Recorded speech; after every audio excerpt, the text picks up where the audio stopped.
meeshaan dadka degan dad Soomaaliyeed erayga Soomaaliga ay waan inuu leeyahay muwaadin Soomaaliya iyo Soomaali ku hadlaan muwaadin Soomaali ahay dadka Soomaaliyeed jamhuuriyadda Soomaaliya kamid ah halka ay degan yihiin in badan baa degan magaalooyinka dagaalada jeeda badan baa ku soo baxay maalinkan bilaabantii jiray kulankiisa ammaanka dadkii kadana xilal kullo qaabxooti ku ah ka shaqaysta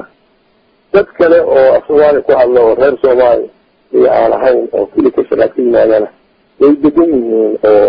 iyagana waa loo ogolaaday inay si rasmi u deganaayo waa nabad hoos laakiin la soo dhaweeyay inay jiraan macnaha dadkii ka shaqeeyay oo Soomaali ay degan tahay وهذا الحدود اللي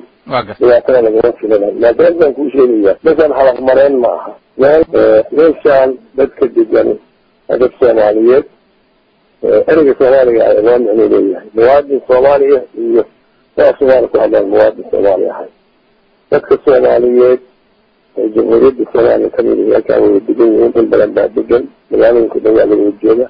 بين باقي الصوف حي لأن كان بالله في جري كل سنة كان أمان تبتدئين كذا حصل كله كان حياتك كشبيسة تذكر أو أسوار كوا الله غير سومالي هي على هاي أو كل كشبيسين أنا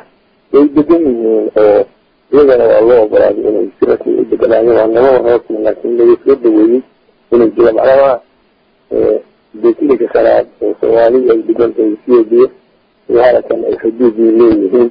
لا كان لغاية كذا لا تقدر كل شيء